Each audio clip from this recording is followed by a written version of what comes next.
కూలిన సుంకిసాల గోడ, ధ్వంసమైనటువంటి రెండో టనల్ గేటు, కుప్పకూలినటువంటి ఇంటెక్ వెల్ రక్షణ గోడ, క్షణాల్లో భారీ సంపులోకి వరద నీరు, 100 మందికి త్రుటిలో తప్పినటువంటి పెనుముప్పు, రెండునే జరిగితే జలమండలి గోప్యం, 20 కోట్ల వరకు నష్టం జరిగినట్లు అంచనా, శంకుస్థాపన, పనులు అన్ని కూడా బీఆర్ఎస్ హయాంలోనే.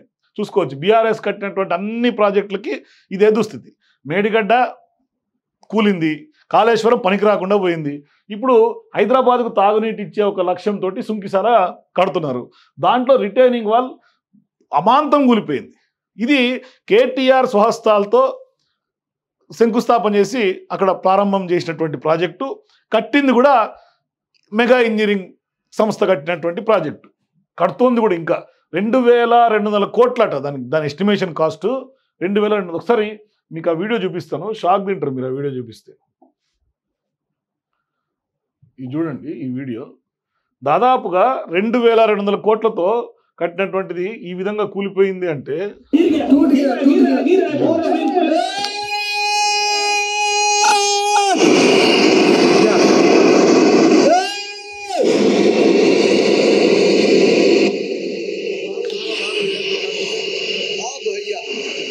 చూసుకోవచ్చు.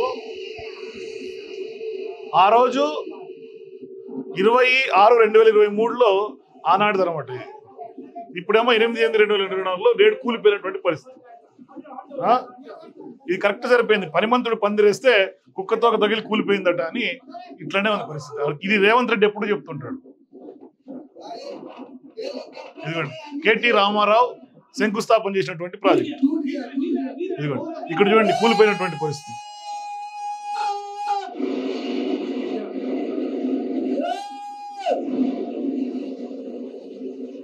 సో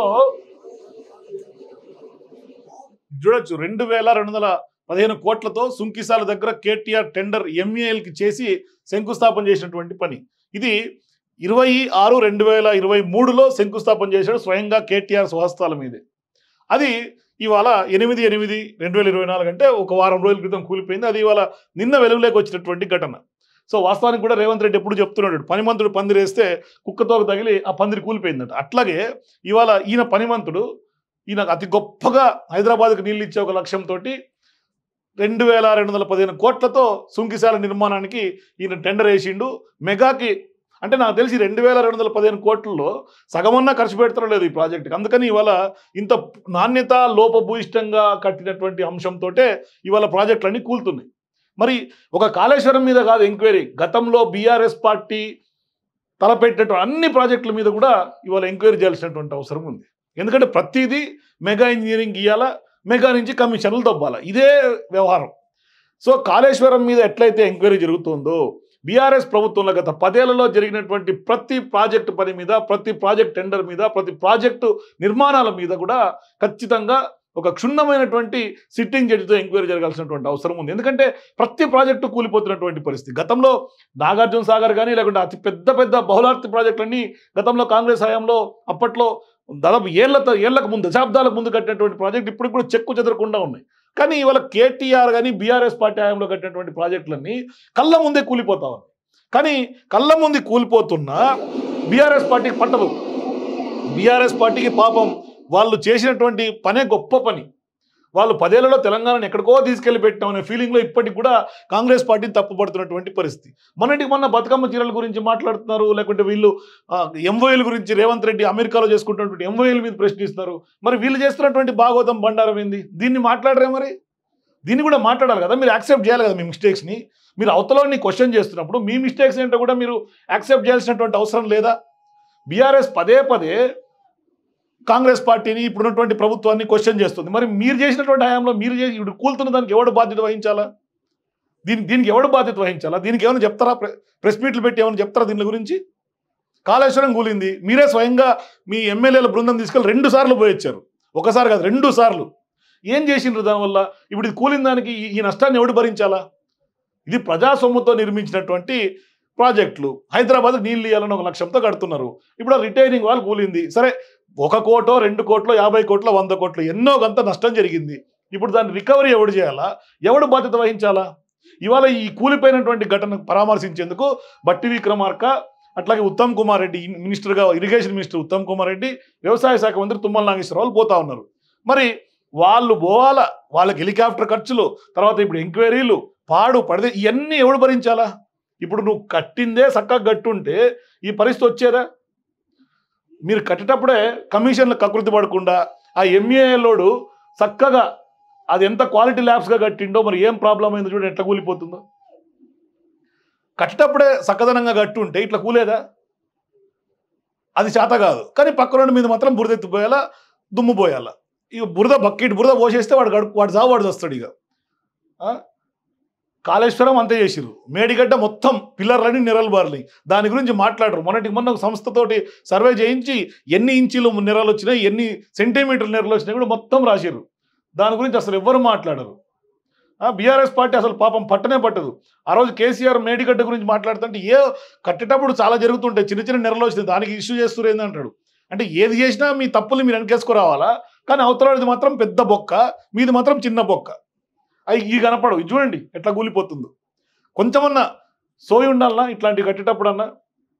వీళ్ళకి 2215 కోట్లతోటి ఇచ్చిరట దీనికి, సుంకిశాల ప్రాజెక్టుకి.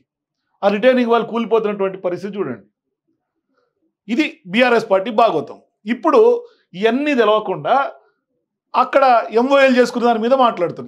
దీని గురించి మాట్లాడండి ముందు, తర్వాత దాంట్లో గురించి మాట్లాడదాం. ముందు మీ హయాంలో పెట్టినట్టు డొల్ల కంపెనీలు దాంట్లో గురించి చెప్పండి. ఇట్లాంటి ఎంఏలకు ఎన్ని ప్రాజెక్టులు ఇచ్చిర్రు, ఎన్ని కోట్లు మీ అకౌంట్లోకి ఎన్ని కోట్లు వచ్చినాయి, వాళ్ళ అకౌంట్లోకి ఎన్ని కోట్లు వచ్చినాయి, ఇవన్నీ మాట్లాడండి ముందు. తర్వాత ఆ ఎంఓఎల్ గురించి మాట్లాడదాం. ముందు మీరు తేల్చుకున్న తర్వాత పక్కన గురించి మాట్లాడదాం. ముందు ఇది తేలనియండి. అది లేదు, ఎంతసేపటికి పక్కన మీద పడి ఏడవాల. ఇది చూడండి, ఇది 3వ పేజీలో ఉంది, మొత్తం వార్త చదువుదాం. ఇదండి, ఈ పాపం బీఆర్ఎస్దే. బట్టి విక్రమార్క క్లియర్గా చెప్తున్నాడు. అయిపోయా. ఇప్పుడు మీరు చేసినటువంటి నిర్వాహకం ఆ పాపం బీఆర్ఎస్దే. మరి మీరు మోసుకుంటారా? మీరు మోసుకోరు, మాకు సంబంధం లేదు. ఎందుకంటే ఇప్పుడు మాత్రం ఎంఏలోకి సంబంధం, మాకు సంబంధం లేదు. ఇదిగో మేడిగడ్డ కట్టినప్పుడు కూడా కూలితే ఎలాంటి సంబంధం, నాకు సంబంధం లేదు అన్నట్టుగానే ఉంది పరిస్థితి. మీరు టెండర్లు ఇచ్చేది, ప్రాజెక్టులు ఇచ్చేది మీరే. అది దాని మీద అసలు మానిటరింగే ఉండదు. ఎంత క్వాలిటీ లేకుండా కట్టినా మీకు పరగపడదు. కానీ కూలిపోయిన తర్వాత మాత్రం మాకు సంబంధం లేని చేతులు ఎత్తేస్తారు. మీరు ఏ రోజైనా ఏదన్నా ఒప్పుకున్నారా సిన్సియర్గా? ఇది చేయరు. అది నాగార్జున జలాశయానికి ఆనుకొని నిర్మిస్తున్నటువంటి సుంకిశాల ప్రాజెక్ట్. నిత్యం ఒక్కో షిఫ్ట్లో అక్కడ 100 మంది పనిచేస్తుంటారు. ఈ నెల 2న రాత్రి షిఫ్ట్ చేసినటువంటి కార్మికులు ఉదయం 6ంటికి బయటికి వెళ్ళారు. పగలు డ్యూటీ కార్మికులు ఇంకా లోపలికి రాలేదు. ఆ సమయంలో భారీ శబ్దం, టనల్ గేట్, ఇంటెక్ వెల్ రక్షణ గోడ ఒక్కసారిగా కూలిపోయాయి. కళ్ళు మూసి తెరిచేలోపే ఇంటెక్ వెల్ భారీ సంపు నీట మునిగింది. ఆ సమయంలో అక్కడ కార్మికులు ఎవరూ లేకపోవడంతో పెను ముప్పు తప్పింది. ఇదే ప్రమాదం అరగంట ముందు జరిగి ఉంటే ఖచ్చితంగా సుమారు 100 మంది కూలీలు జల సమాధి అయ్యేవారు. హైదరాబాద్లో పెరుగుతున్నటువంటి జనాభాకు అనుగుణంగా 50 ఏళ్ల వరకు తాగునీటి సమస్య తలెత్తకుండా ఉండేందుకు గత బీఆర్ఎస్ ప్రభుత్వం నల్గొండ జిల్లా పెద్దాపూర్ మండలం సుంకిశాల వద్ద ప్రాజెక్ట్ నిర్మాణం చేపట్టింది. దీని నిర్మాణ పనులు నాటి మంత్రులు కేటీఆర్, తలసాని శ్రీనివాస్ యాదవ్, సబితా, మహమూద్ అలీ, జగదీశ్వర్ రెడ్డి 2022 మే 14న శంకుస్థాపన చేశారు. తొలుత 1450 కోట్లతో మెగా ఇంజనీరింగ్ వర్క్స్ ఒప్పందం చేసుకుంది. తర్వాత అంచనా వ్యయం 2215 కోట్లకు పెంచారు. చూడండి, ఆ రోజు 1450 కోట్లతో మీరు ఫస్ట్ ఎంఓఏ చేసుకుంటే అంచనా ఎంతకు పెంచారు? 2215 కోట్లకి. ఎందుకు అంచనా పెరిగిందంతా? 1400 కోట్లు ఎక్కడ, 2200 కోట్లు ఎక్కడ? ఎన్ని వందల కోట్లు ఎస్టిమేషన్ పెరిగిపోయింది. ఈ ఎస్టిమేషన్ ఎందుకు పెంచారు? దానికి ఏమైనా రీజనింగ్ ఉందా మీ దగ్గర? ప్రాజెక్ట్ డిపిఆర్స్ ఏమైనా ఉన్నాయా దానికి సంబంధించిన వ్యవహారంలో? అంటే ఇక్కడ పెద్ద గోల్మాల్ జరిగింది, దీంట్లో డౌటే లేదు. ఈ సుంకిశాలలో గోల్మాల్ జరిగింది, ఇది ఖచ్చితంగా బయటికి రావాలి. దీనికి సంబంధించినటువంటి విచారణ కమిటీ వేయాలి, విచారణ జరగాలి. ఇప్పుడు మంత్రులు పోతే తెలుస్తుంది, మొత్తం బండారం బయటకు వస్తుంది. ప్రాజెక్ట్లో భాగంగా ఇంటెక్ 3 పంప్ హౌస్లు, టన్నల్లు, పంప్ హౌస్ సూపర్ స్ట్రక్చర్ నిర్మిస్తారు. నాటి నుంచి నిర్మాణ పనులు సాగుతున్నాయి. సో ఇప్పుడు నాగార్జున సాగర్ జలాశయం కనిష్ట నీటి మట్టం 510 అడుగులు. ప్రస్తుతం అక్కంపల్లి బ్యాలెన్సింగ్ రిజర్వాయర్ నుంచి హైదరాబాద్కు తరలిస్తున్నారు. సాగర్లో నీటి మట్టం 510 అడుగుల కంటే తగ్గితే అక్కంపల్లికి నీళ్లు వచ్చే పరిస్థితి లేదు. సో ఇప్పుడు నీటి మట్టం 450 అడుగులు వరకు ఉన్న నీటిని తరలించేందుకు వీలుగా సుంకిశాల ప్రాజెక్ట్ చేపట్టారు. అంటే మండు వేసవిలోనూ హైదరాబాద్ తాగునీటికి ఎటువంటి ఇబ్బంది లేకుండా ఉండేలా దీనిని నిర్మిస్తున్నారు. ఇందులో భాగంగా జలాశయం నుంచి సొరంగ 3 టన్నర్ల ద్వారా నీటిని ఇంటెక్ వెల్ తరలిస్తారు. ఇక్కడ నుంచి 30 కిలోమీటర్ల దూరంలో ఉన్నటువంటి పెద్ద అడిసపల్లి మండలం కొండాపూర్ వాటర్ ప్లాంట్లో నీటిని నిల్వ చేస్తారు. అక్కడ ఫిల్టర్ చేసిన తర్వాత జంట నగరాలకు తరలిస్తారు. జలాశయం నుంచి ఇంటెక్ వెల్కు నీటిని తరలించడానికి 3 పంప్ హౌస్లు నిర్మిస్తున్నారు. వీటిలో మొదటిది, మూడోది పూర్తయ్యాయి. 2వ టన్నల్ పంప్ హౌస్లు పనులు కొనసాగుతున్నాయి. జూలై 29, 30, 31 తేదీల్లో టన్నల్కు గేట్లు అమర్చారు.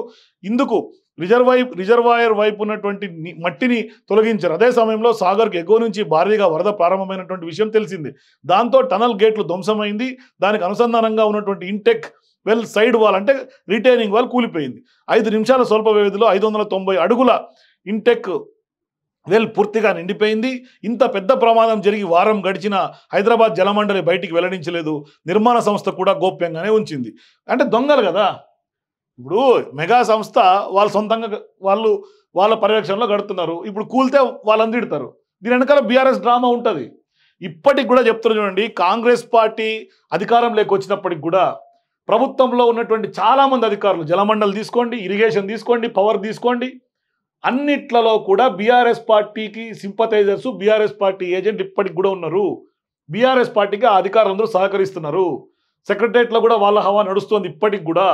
ఇది ముమ్మాటికి ఎవరెవరన్నా కాదన్నా ఇది వాస్తవం. అందుకనే ఇట్లాంటివన్నీ జరుగుతూ ఉన్నాయి.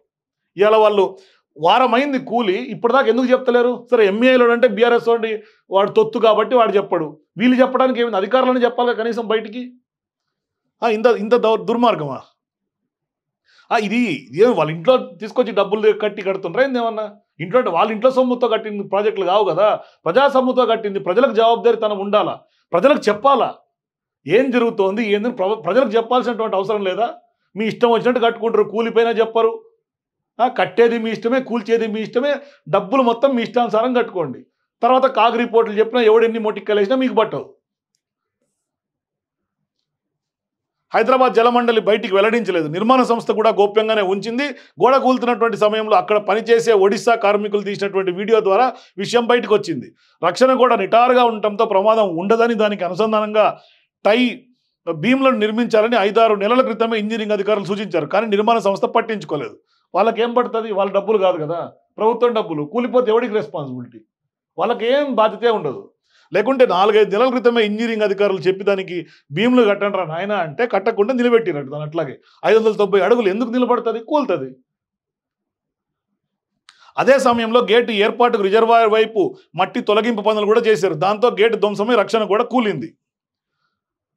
సుంకిశాల పంప్ హౌస్ నిర్మాణ పనులు పూర్తయితే జంట నగరాలకు ఏఎంఆర్పి నుంచి నీటిని తరలించడం ఆపేసి ఇక్కడి నుంచి నిరంతరాయంగా సరఫరా చేస్తారు. నిజానికి జంట నగరాలకు సుంకిశాల నుంచి నీటిని తీసుకెళ్లాలని ఉమ్మడి ఏపీ సీఎం కోట్ల విజయభాస్కర్ రెడ్డి ప్రతిపాదించారు. అప్పట్లో ఆ పనులను సిపిఎం, టీడీపీ వ్యతిరేకించాయి. దీనిపై అప్పట్లో నార్ల తాతారావు ఆధ్వర్యంలో ఒక కమిటీని కూడా వేసింది.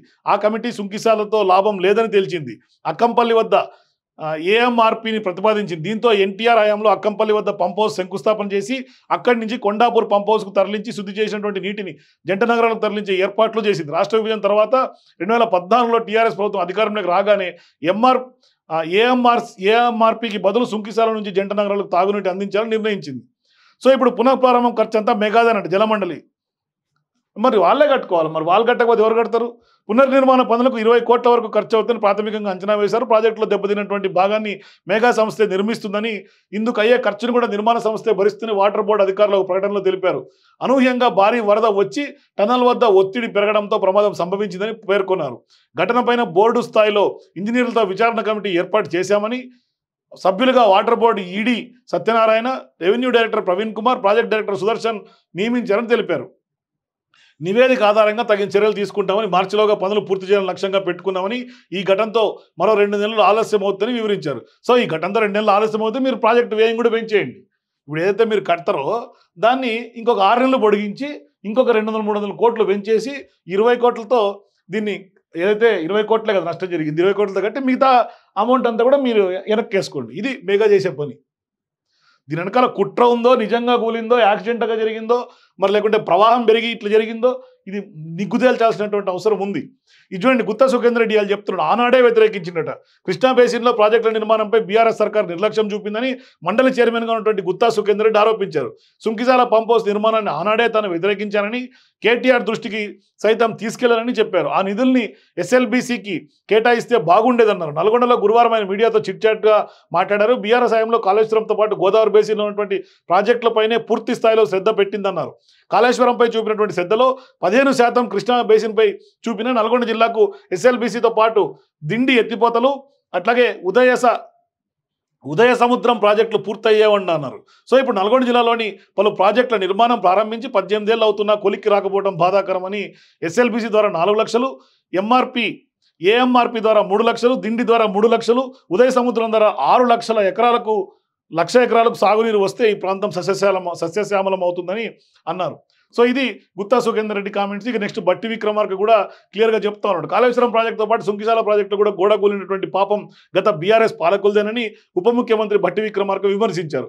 మేడిగడ్డ, సుందిల్లా మాత్రమే నాసిరకమని అనుకున్నామని, గోదావరి పైనే కాదు కృష్ణానది పైన కూడా నిర్మించినటువంటి ప్రాజెక్టులను కూడా వదిలిపెట్టలేదని, సుంకేశ్వర ఘటన తేటతెల్లమైందని మండిపడ్డారు. విద్యుత్ శాఖపై గురువారం ఆయన ఖైరతాబాద్లో టీజీఎస్పీ డీసీఎల్ ప్రధాన కార్యాలయం సమీక్ష నిర్వహించారు. ఈ సందర్భంగా మాట్లాడుతూ సుంకిశాల ప్రాజెక్టును బీఆర్ఎస్ హయాంలోనే ప్రారంభించారని, 2023 జూలైలో టన్నెల్ రక్షణ గోడను పూర్తి చేశారని వివరించారు. సో ఇప్పుడు గోడల డిజైన్లలో లోపంతో కూలిపోతే కాంగ్రెస్ సర్కార్ రాగానే కూలిపోయిందంటే తమ పాపాన్ని వేరొకరిపై నెత్తే ప్రయత్నం చేస్తున్నారని మండిపడ్డారు. సో ఇప్పుడు సుంకిశాల ఘటనపై అధికారులు విచారణ చేస్తున్నారని చెప్పారు. సో విద్యుత్ శాఖ టోల్ ఫ్రీ నెంబర్ 1912కి విస్తృత ప్రచారం కల్పించాలని, 108 తరహాలోనే దీనికి సేవలు విస్తృతం చేస్తామని, పదోన్నతులు, బదిలీలు సంబంధించినటువంటి కార్యాచరణ వెంటనే చేపట్టాలని సీఎండీలను ఆదేశించారు. సో బట్టి విక్రమార్క క్లియర్గా చెప్తున్నాడు. అంతే, బీఆర్ఎస్ పార్టీ ఏం చేస్తుంటే కూలిపోయినా కూడా కాంగ్రెస్ పార్టీ గోప్యంగా పెట్టింది. వారం రోజుల తర్వాత కూడా ఇప్పుడు చెప్తలేదు. ఇది బీఆర్ఎస్ పార్టీ ఆడుతున్నటువంటి డ్రామా. అసలు వాస్తవానికి దాన్ని శంకుస్థాపన చేసిందేవాడు, నువ్వు కాంట్రాక్ట్ 2215 కోట్లకి ఇచ్చిందెవరు, అది అంత నాసిరకంగా కట్టిందెవరు, ఇప్పుడు కాంగ్రెస్ హయాంలో ఈ 6 నెలల్లో జరిగింది ఏంది? ఇది బట్టి విక్రమార్క గారు చెప్తుంది కూడా కరెక్టే, దీంట్లో తప్పేం లేదు. ఆయన కరెక్ట్గా చెప్తున్నాడు. బీఆర్ఎస్ పార్టీ చేస్తున్నంతా ఇట్లాంటి డ్రామానే.